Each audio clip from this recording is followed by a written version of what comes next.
Hey, I'm ZSH Plays, and today in Jurassic World Northwest, we're going to be building a volcano for the Tyrannosaurus Rex. Let's go.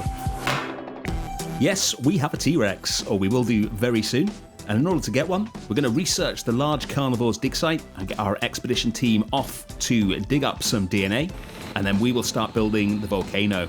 This part is getting really big now, and at the end of the episode, for the first time, we're going to take a look at the whole thing from the air.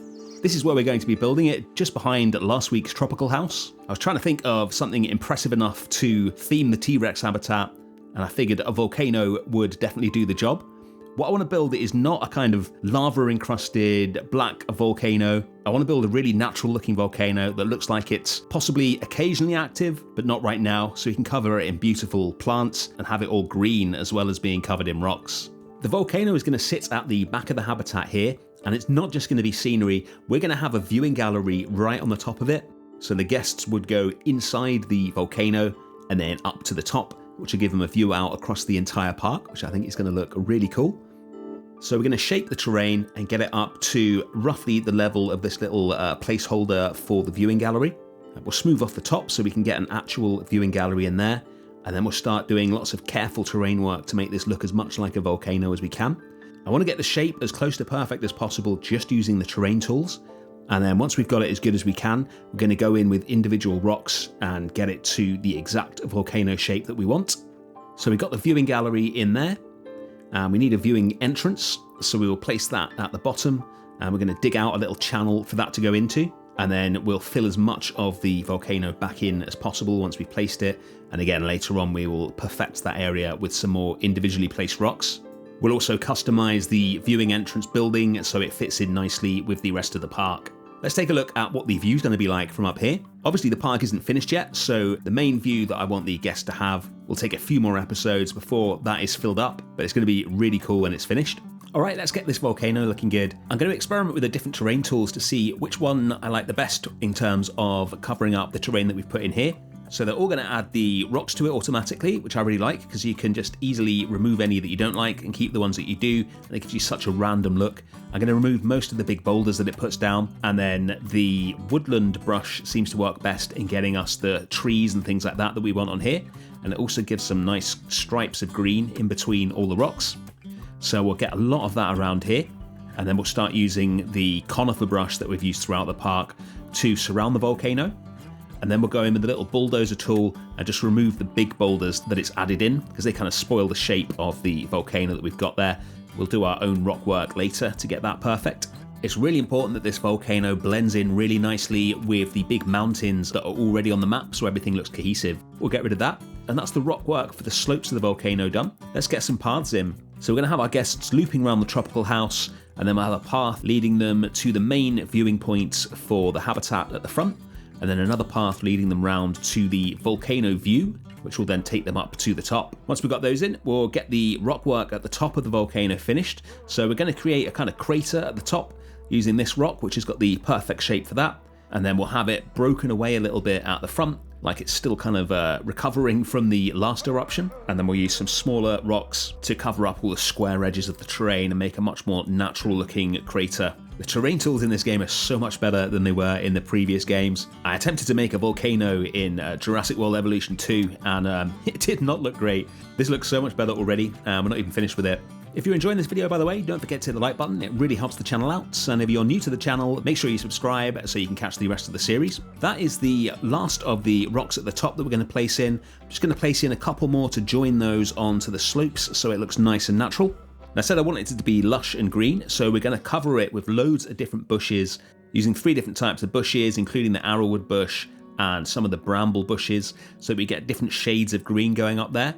And by placing them in between the rocks that we have left, I think it gives it a really interesting look. We're going for a realistic volcano here where you have mature trees at the bottom of the slope, and then pretty thick vegetation of bushes and things like that going up the slope, slightly sparser vegetation towards the top, and then bare rock at the top. And if we take a look at it, that is pretty much finished. I'm really happy with how that's turned out. It looks good close up and it looks good far away, which is what you want. But it would be even cooler if it had some smoke coming out the top of it, so let's deal with that. So I've got a selection of pieces here which I was hoping were going to produce some smoke, and this chimney, which I think is from the wetlands pack, does the trick. We're going to cover the top of the volcano in these.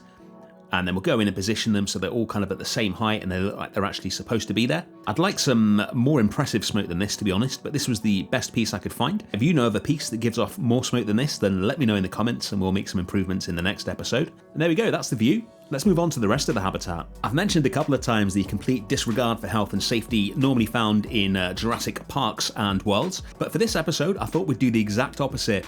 I want this to look like Rexy is really secured in here, because that's going to make them look more dangerous and more impressive. So what we're going to have is a double row of electric fences and a dry moat to keep them in, and then another fence for the guests as well, so this place looks really secure. We've got the beginnings of a trench there, and now we're going to make the fences and the guest side of the moat that are going to surround the front part of this habitat. So we'll take some fences and some concrete, a few bits of asphalt and flattening foundations, and use those to create one piece which we can run around the front of this habitat. So this one piece incorporates an almost sheer rise, which is going to stop a Rexy from getting out if she manages to get into that moat. A fence to stop the guests from trying to get into the habitat, and then an area of concrete which is going to provide a nice separator and cover up all the nasty bits of terrain which are going to be left there. Can't quite get a razor sharp edge of terrain in this game in any consistent way, so that concrete's going to be really important to make everything look nice and smooth. And then it's just a matter of duplicating this one piece, aligning it with the path, and then copying it along until we get something that looks like this, starting to come together. We'll get it all the way down to the end by the viewing gallery here. This will be getting customized later on. And then we'll put the trench back in, and now we've got the beginnings of a functioning barrier and the beginnings of a functioning habitat.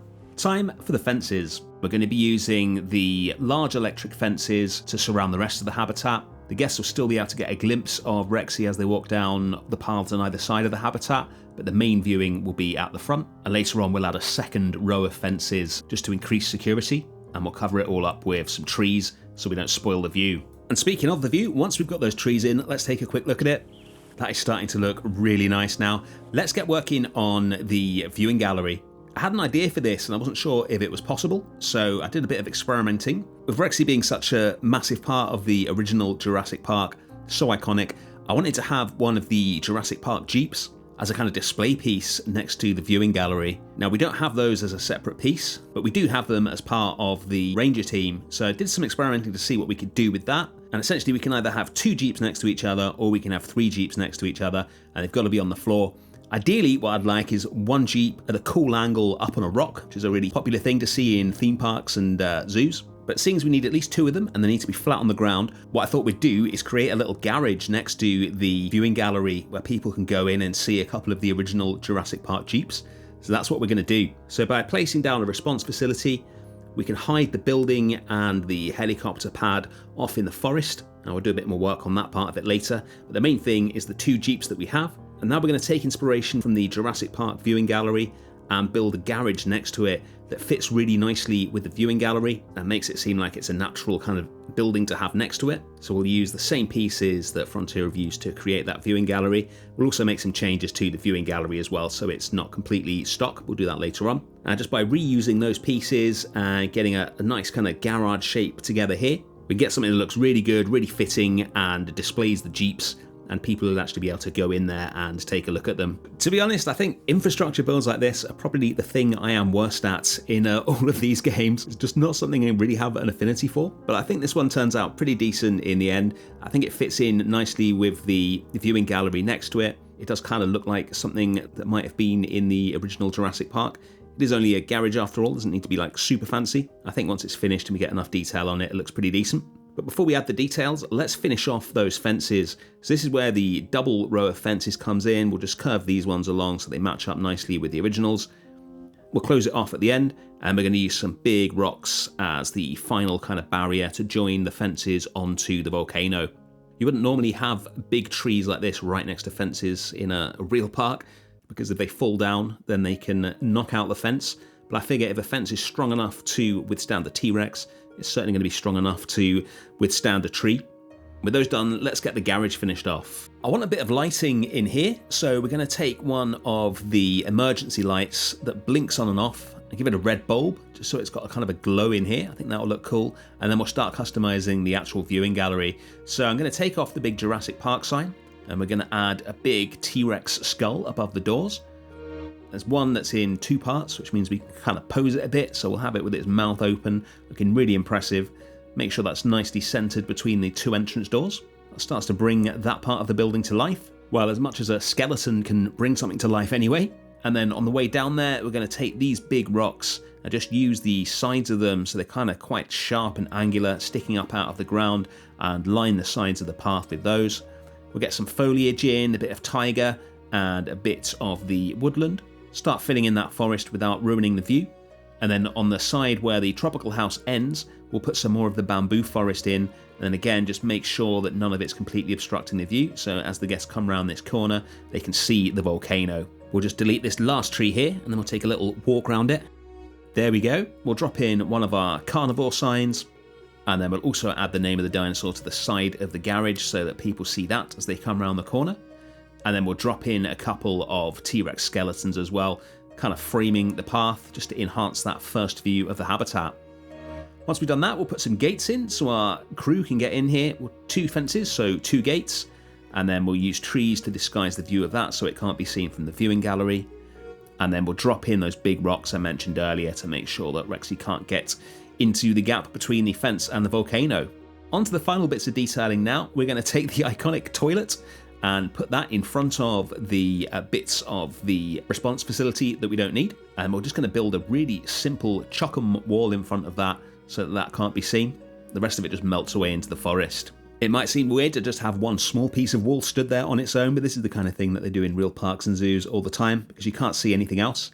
It just blocks out the things that the park doesn't want you to see really nicely. I decided as well to recolor all of the concrete to match the paths, so it just kind of extends it. And then we're going to cover the gap between the path and the moat with a load of bushes. Again, using a mix of different bushes for variety. We'll just make one little patch of it that covers it nicely, and then we'll copy that patch down across the whole of both sides of this expanse of concrete. From the guest perspective, this bridges the gap from the path that they're stood on into the habitat and makes everything look nice and natural.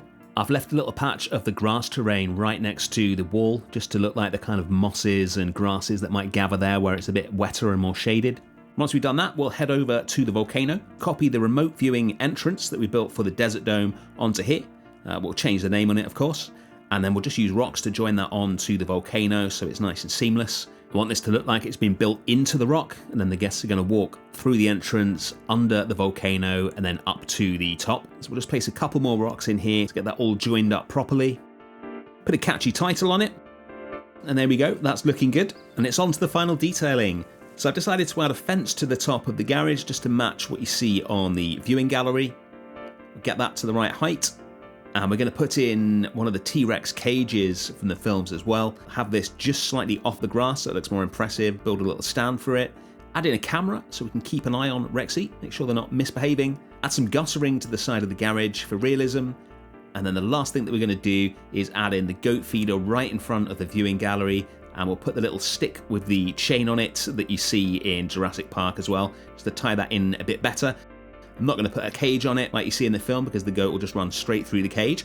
And there we go. That is the T-Rex volcano completed. Let's check it out. Here she comes. I always go with the Jurassic Park skin for the Rexes. This time I decided to use the Dominion skin. Never tire of that. Let's get her into the habitat. I wanted her to have a lot of space to roam, which is why this habitat is so big. And then we've got that goat feeder, and there's a meat feeder there as well to make sure that she often stays within view of the viewing gallery. And it would be quite a view from in here. And let's take a look at the volcano. I'm so pleased with how this turned out. I think the foliage and the rocks together look really natural. And it's certainly an imposing sight for the back of the habitat. Done quite a lot of work on the foliage in here to make the whole habitat look interesting, which is always difficult when you've got a habitat as big as this. That's why there's a river running all the way through it, as well as a T-Rex. Poor goat. And that's the T-Rex volcano. I really hope you guys enjoyed that. I really enjoyed building this habitat. I think it might be the biggest one in the park so far, but Rexy certainly deserves that. As promised at the beginning, here is the entire park from the air. It is getting really big now, from our entrance right at the bottom up to our new habitat at the top. You've got the Sauropod Valley away in the top left, and on the right hand side is where we're going to be building the rest of the Cretaceous, and we'll get back to that next week. Thanks for watching, see you then.